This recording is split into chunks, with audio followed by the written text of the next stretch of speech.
You're listening to Dear Alice, a lifestyle approach to interior design.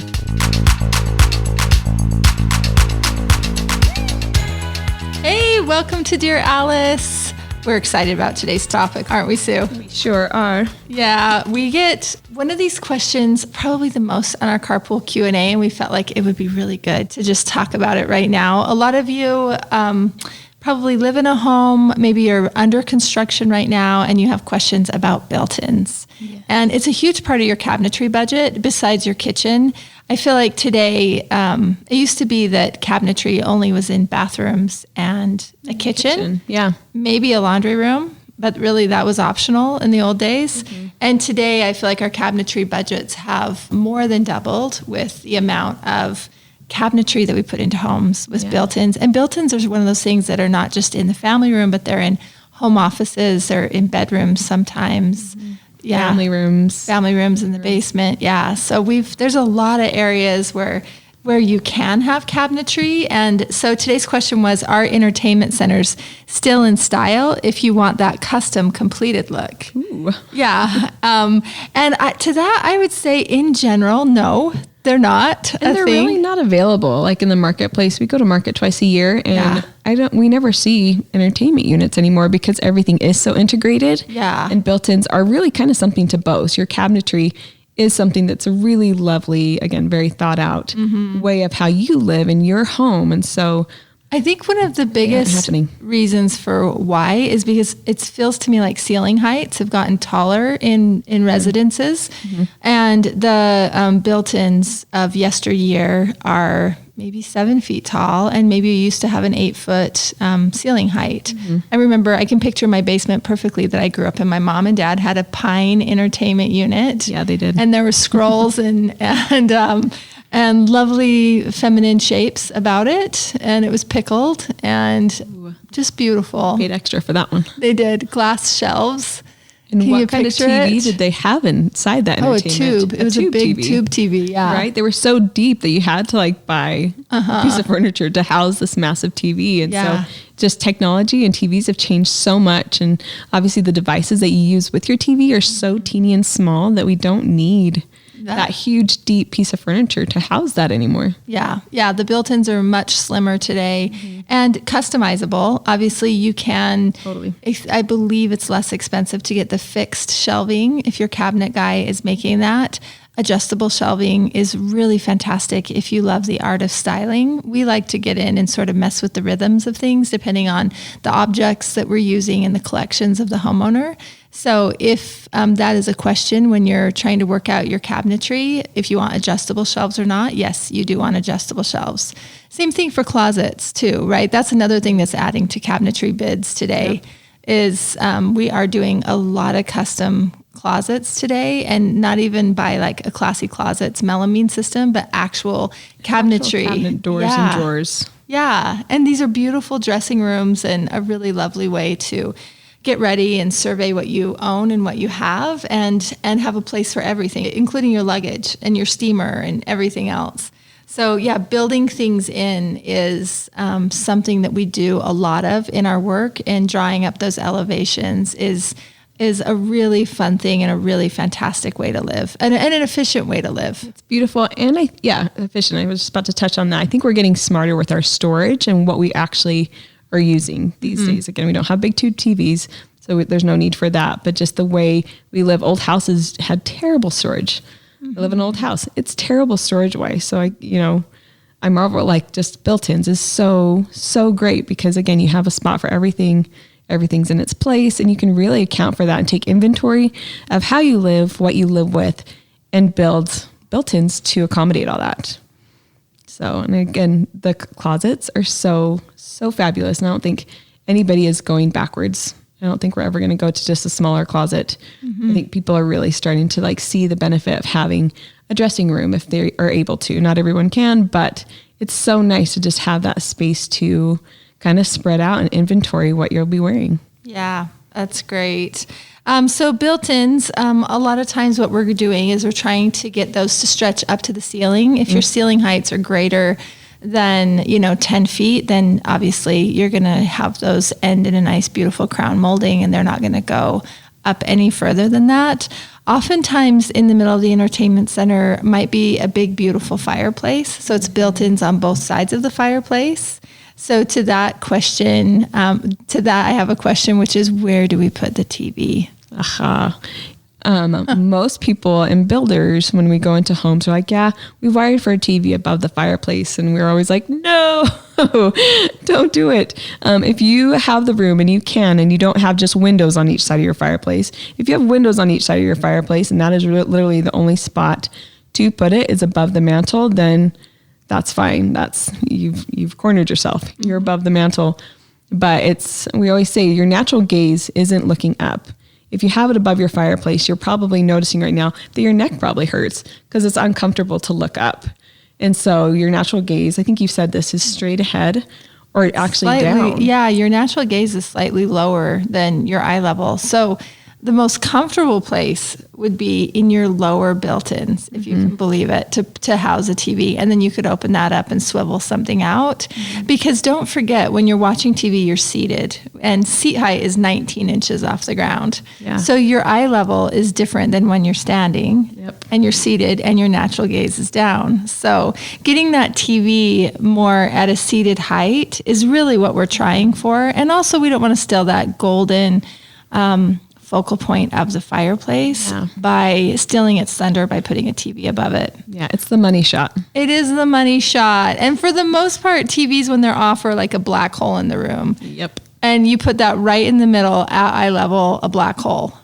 We don't practice feng shui, but I imagine it's in an opposition, right? Yeah, yeah. In fact, it can't bring good energy. I believe in feng shui, they say that the fireplace is a hole in the house, and so energy escapes. So to get that energy back in the room, they put a mirror over the fireplace to balance the hole in the house. So if you practice feng shui, we don't often, but we have had a few clients that do. And so we get to learn a little bit as we go. But to that, visually, we say, hang a beautiful piece of art or a great big mirror and lay your art in front of it is our favorite look. And then let's put the TV somewhere else. Let's find a place in the built-ins for it. We can house it in the lowers. We can hang it over the top of the built-ins like a piece of art if you want to use.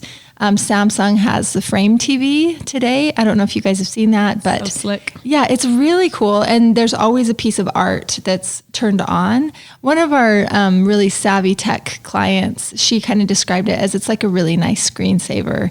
It's got a more matte look. It's not as much like your glare on it. Yeah. So you can choose any one of the classical paintings or a photograph, or you could use your own family photograph. So it's turned on, and you're not looking at a black box. And then you can choose if you want it to look like it has a mat or not, just by clicking the buttons. And then you can magnet on any of their frame options. So you can choose a brass one or a wood one or a brown one or whatever, a white one. We did this in Rachel Parcells' home over the mantle.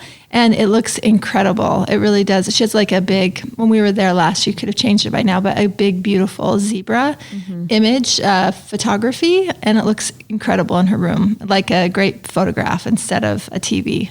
Yeah, and you're probably noticing that we did put it above her mantle. And in a bedroom, I think that's the only spot that you would do that, is because you're lying down, and to look down or straight ahead, you're actually like tilting your head up in bed.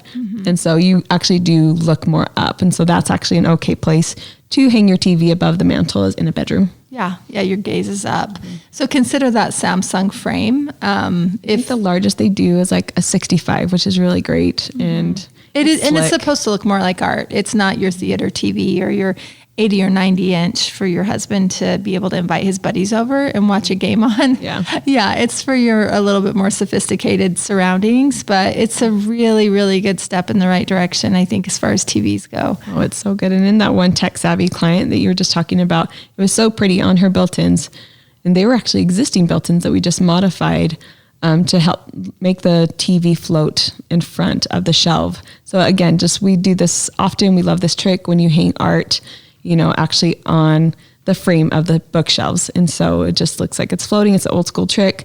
So it was really cool to do that with a TV, and it looks amazing. It looks so good. So pretty. Okay, so let's talk about drawers versus doors in the built-in. There's going to be a time where Your cabinet guy is going to ask you, okay, do you want doors down here? Doors are less expensive. Or do you want to do drawers in the bottom of your built-ins? Depending on what you're trying to achieve, if you have a lot of AV equipment, then you're probably going to want doors so that you can put those, the equipment on shelves, your DVD players and all of that. If that's wired behind the wall and you don't need to worry about that, 100% of the time, we're always going to prefer a drawer. Yep. Because you can stand and open a drawer and survey what's in it. With a cupboard, you have to get down on your hands and knees, open it up, look and see what's in there in the back. You're scrambling around to try and figure it out because you can't survey it from above. Yeah. So the drawer is going to be so much easier for you to know what you actually have in your life, because you could even open it with your toes and stare down in it and be like, nope, it's not in that one. And then open the next one. Nope, it's not. Oh, yep, there it is. So anyway, drawers are just easier to keep clean, easier to organize with. And for the love of your back, do a drawer. Yes, for sure. How do you guys feel about doing, like, if you like the look of doors, like having doors, but then having the shelves on drawer glides? How do you feel about that? I would for sure consider that if that's what the aesthetic you like and you like the door. Often sometimes what we'll even do is, like, with a door, we'll make them look like drawers. You know, if that's something like you have to have underneath the sink, but we have a rhythm of drawers that looks really beautiful, we'll still make it look like drawers. But if you like the look of an actual door, you're more modern, you want less lines, you want less hardware. You can do that. You're going to pay the same price for drawers because inside of the door are the drawers. So if cost isn't a thing and you just like the look of doors, then I think that's the money, way to go. The money ticket right there. Yeah. Do a rollout. That'll save your back too. Yeah, because honestly, we see We're this like all the old time. people talking about saving backs. What's going on? Softer surfaces for our feet. Don't bend over. But truly, usually behind just a door with just like a shelf, that's where things go to die. You never find what's in the back of that drawer. 2 times a year you will, and you'll throw it away. So really, it's so much more efficient to do drawers. But yeah, definitely do the rollouts. Cool. But yeah, if you like the look of a door. Cool. Yeah. Let's talk about adjustable shelves versus non-adjustable shelves. Yeah. We kind of hit on this earlier, that we love for the art of styling to be able to adjust our shelves. If you're doing a painted built-in, having adjustable shelves, you're probably going to be able to see those little holes that you can adjust the little pegs up or down into. And so that will come with the territory if that really bothers you. You can do a stain grade cabinet, meaning it's a wood cabinet with stain. The grain kind of hides the fact that there are those little holes happening. Also, with the right styling, you can always lean a book up or whatnot to hide those holes. I've noticed with some of our cabinet vendors that they don't put them, because if you go to IKEA or go to a normal furniture place, they'll have them like every 2 or 3 inches, right? Yeah. You just see like this whole line of holes. If you're thoughtful about it, you don't have to have a whole line of them. You could have like 2 or 3 in one spot, and then like a foot down, you do 2 or 3. So you just don't have as many. Yeah. So if you can be thoughtful, and so you still have a little bit of adjustability. Yeah. But it doesn't just look like a stock, zipper going down your built-in. Yeah. I would do at least that. We obviously have other methods that we do. We do this cleat system quite often. Explain that. You have that in your home, Jess. Yeah, I do. This is something that we've seen in one of our finer furniture vendors did it on I believe it was a Suzanne Castler piece for Hickory Chair. So, yeah. And they call it a cleat system, and it is a rhythm of long 1/2 inch by 1 strips of wood. Yeah. That just span 1/2 inch depth. by like 12 inch long rectangle pieces of, it's either wood or it's paint grade, and it blends in, but the overall look looks kind of like half of a zipper, where the teeth come out and go back in and come out and go back in. And then you can move your shelf along the rhythms of those long rectangles. You need to look this up, or we'll put it in the show notes so you can see what we're talking about. It's definitely more expensive and way more labor intensive, but it's so beautiful and such a fine furniture thing. So if you love the details, you're going to love the cleat system on shelves. Your builder or your cabinet maker will probably even know what that is. Yeah. Yeah. So that's a good one. The cleat system. Yep. Yeah. Go with the adjustable shelving unless budgets are really tight. Then you'll just know that there's 14 inches between each shelf. So when you're buying accessories or whatnot, just know that magic number. So that's the maximum size that you can buy for that. People are asking about styling tips. Yeah. In built-ins. Yes. We talked a little bit about, having the adjustability so that we can style with those and having pieces of art. But what are your tips for styling? I love leaning something up against the back wall of the built-in so that your eye has something to read. Mm-hmm. It's hard to read just spines of books, but if something is face forward, pushed up against that back wall, small pieces of art facing forward on the back wall, photography, doing that with a beautiful book cover is something that we always are doing. Yep. So just making sure to pay attention to that back plane. I think we often just think of things in stacks, whether they be vertical or horizontal. Mm-hmm. We just often think of books, and we'll change the orientation of the stack. If we've done it vertical stacks with like a bookend up above, then maybe down below we're going to just do a clean stack of maybe just 3 larger coffee table books with an object on top. Yeah. So just paying attention to changing directions. Don't do the same formula for every single shelf. Unless you have a massive library and you really are wall-to-wall books, you're still going to want to break it up with objects. Yeah, just I believe curated objects. Yeah, and you can stack your books vertically, and then at the end you can stack a few smaller books horizontally with an object as a bookend, and that looks really nice too. Yeah, and again, depending on your book collection, we usually on the higher shelves, we don't have as many books. We usually have like a collection. Yeah. So be it pottery or art, something happening up there that's easy for the eye to read from you're standing on the ground looking up. You don't want to have a tiny little 4x6 picture of your family because no one can see that high. Mm-hmm. And it's a waste. Put that at eye level. So anything smaller that you want people to notice the detail, put at eye level. Yes. Usually do frames at eye level so people can kind of, glance past your gallery of people and things you love, and then up higher. Pottery is really great.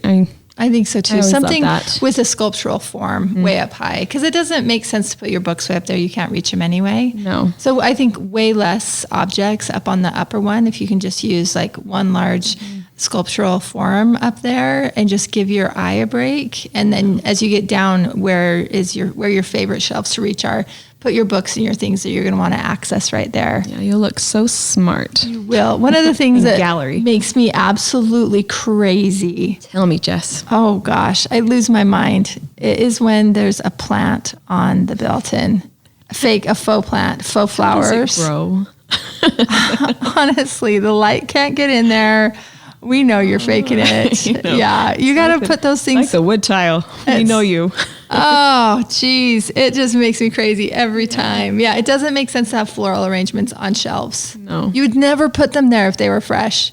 You'd put them on your bedside table, on your makeup vanity, in the kitchen, by the sink, by a window, near the light, and where they look the most beautiful. Please don't put faux plants on shelves. Gone are the days of ivy and baskets. Yeah, it just doesn't make sense because it's not believable. We always want your styling to look authentic. Yep. Okay, another thing too is I remember back in the day we were doing a home and this gal had this like whole stream of built-ins and she's like, what should I put in them? And I'm like, books. Anyway, she really didn't have any books. She had a plethora of objects and accessories, and it was too much because it looked like a rack at Home Goods, but like with zero smarts mixed in with it. And so have objects that are lovely content. And mean something. You need content. Yeah. You need content. Have, collections of books. We just did a home again for that our favorite tech client, that she got like these series from Harvard Law. Mm-hmm. They were beautiful, and it like meant something to her because her husband went to Harvard. And so anyway, it was really nice to style with that. But then she also had like really lovely coffee table books just to change up the scale, have the spines be beautiful. Maybe put the paperbacks in a closed cupboard. Those aren't going to be really fun to style with. So look at hardcovers, but and definitely don't forget integrate books with objects. Take the jackets off on some of your hardcovers, because maybe the jackets are tattered, or maybe they're glossy and red, white, and blue and have foil on them or whatever else. But oftentimes if you peek under the jacket, you might have like a linen book, which is way more beautiful than looking at paper. Amen. So only use your hard books. Don't use your paperbacks. If you are a book collector, buy the hard book. Don't buy the paperback if you can help it. Those look so much more beautiful on display. Pull the jackets off. And then we often like to put like with like. So we're going to put the lighter books together, the darker spines together. Having all the colors and everything mixed together just looks like a garage sale. So unify those. I know you're probably thinking, oh, geez, I should put them by type. All my Tom Clancy novels should go together, you know. And if that's the case, I mean, I'm sure that there's still a way that you could stack those light to dark or something like that. Totally. Yeah, we often, if clients don't have books or their own collections, but want that full look, Rachel Parcell requested more of a Nancy Meyers look when we did her built-ins, which if you guys are familiar with her films, it's Something's Gotta Give. Do you remember that home? Everybody just loves her look. It's so homey. Yeah, so well styled. Yeah, Diane Keaton and usually Nancy Meyers go hand in hand. Yeah, Home Again was one with Reese Witherspoon recently. She did the styling on that. And Reese Witherspoon plays an interior designer in that role. And the house is so fantastic. So yeah, go watch that just for the visuals of it all. Anyway, she wanted that really full collected look. So we purchased books by the foot, or went out in search of books with linen colored or white spines. And we just mixed in all of the natural whites and linens on her bookshelves until she's able to procure her own collection. And it's a really affordable way to do it. Used books are often only like $1 to $3 a book. And you can get a really gorgeous collection that's very unified that way. So yeah, put like with like. One thing that you do in your, I think it's in your office, you have like obviously all these magazines. You have all these ARC digests and just really beautiful, and it almost feels like a periodical like library because you just have these massive stacks, and I love the look of it.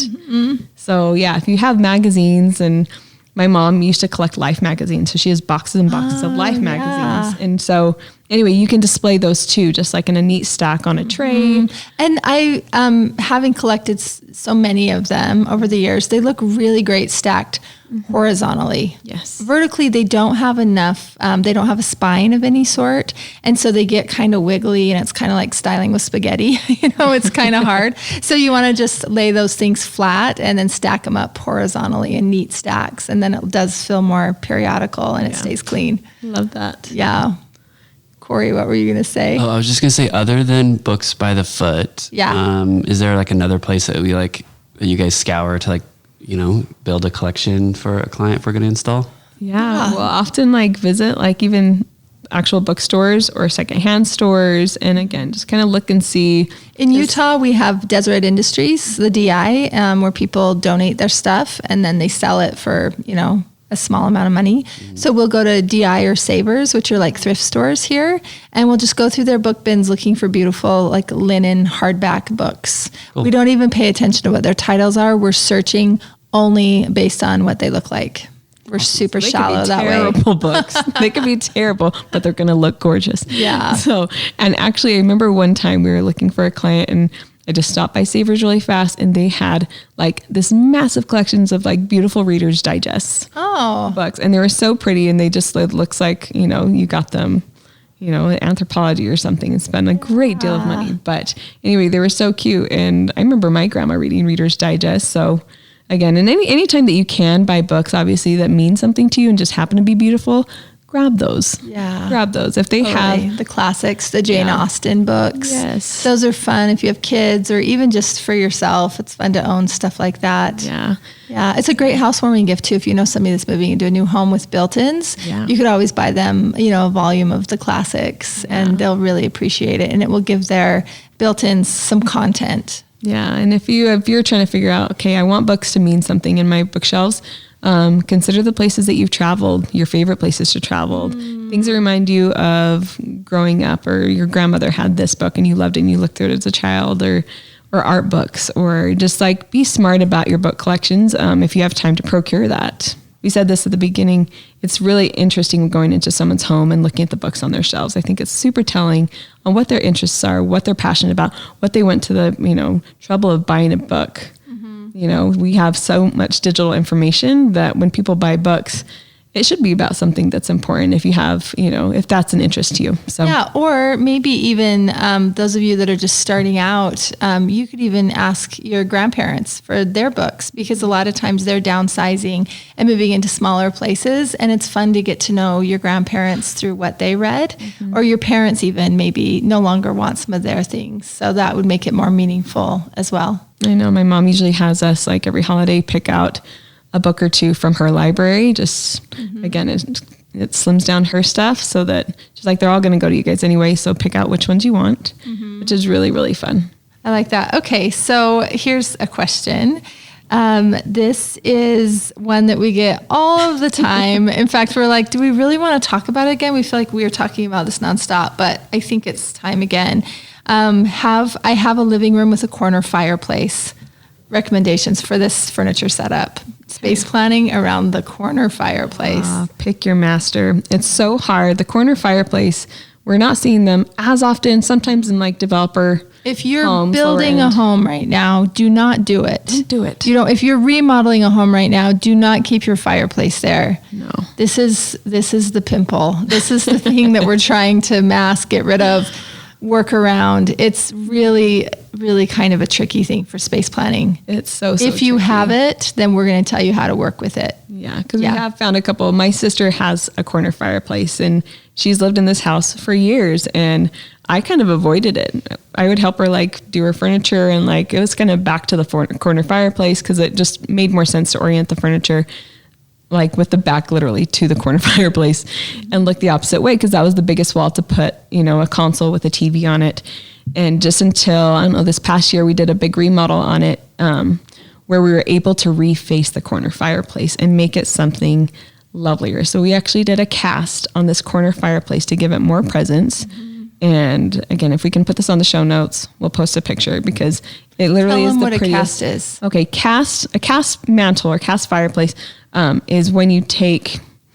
It's actually the company that we use actually uses a concrete that looks like a limestone.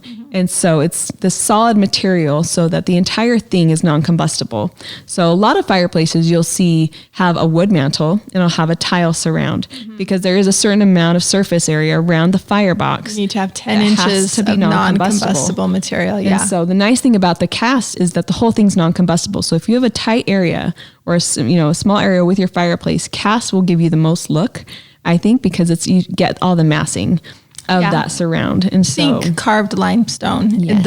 It looks just like carved limestone, but they cast it out of concrete, and then you can get it in a couple of really light neutral colors.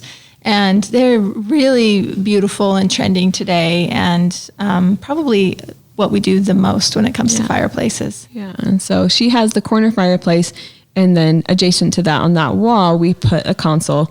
And it's actually floating in front of her window. So again, we have blackout shades, and the TV sits on its base on top of the credenza.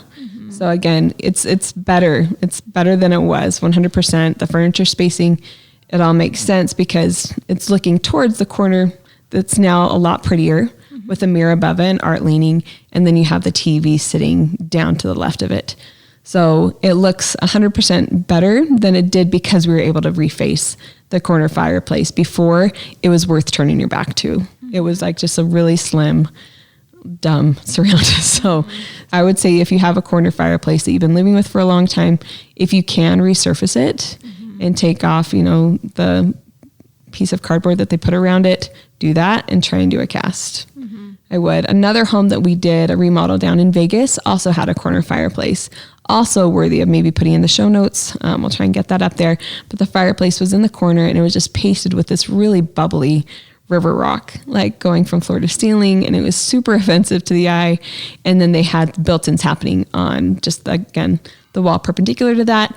And we built out the wall, we did a cast fireplace, and we redid the built-ins. And so the hardest thing about a corner fireplace is it's hard to space plan around them.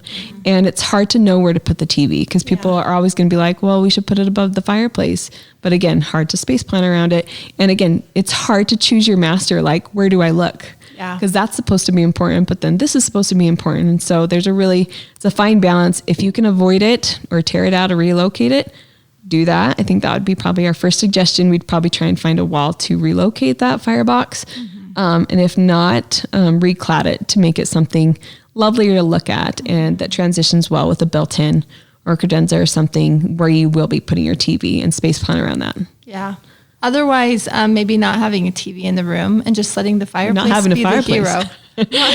Sue would say no fireplace. Yeah, can't live without a TV. Yeah, I mean, there's like the Vincent Wolf of spaces that I think he's so good at throwing things on angles. Yeah. And so you could almost be more parallel with the corner fireplace by using a sofa on an angle so that the fireplace and the sofa are parallel. And that would help. But then again, you're walking into a room cockeyed. Yeah. It just sort of feels like something's off. And in fact, we have a good friend who studied classical architecture in England. And he says you only put irregular architecture, you hide it in closets and, you know, other things like that. Like when there are stairs and there's like a cupboard under the stairs and you go in there and there's like a weird angle coming down because of the stairs. That's what I mean by you're hiding the irregular architecture in closets.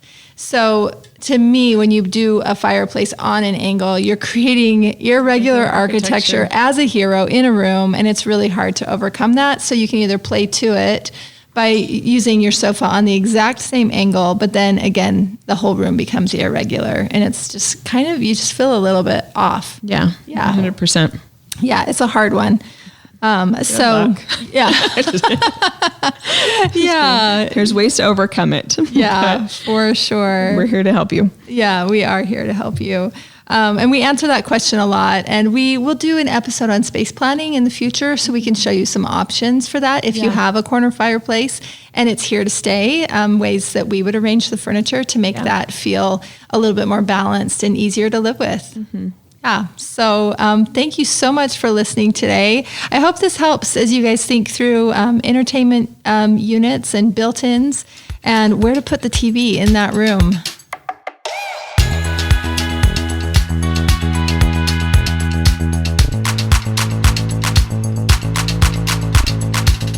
Hey, thanks for listening. If you like our show, please leave a 5-star rating.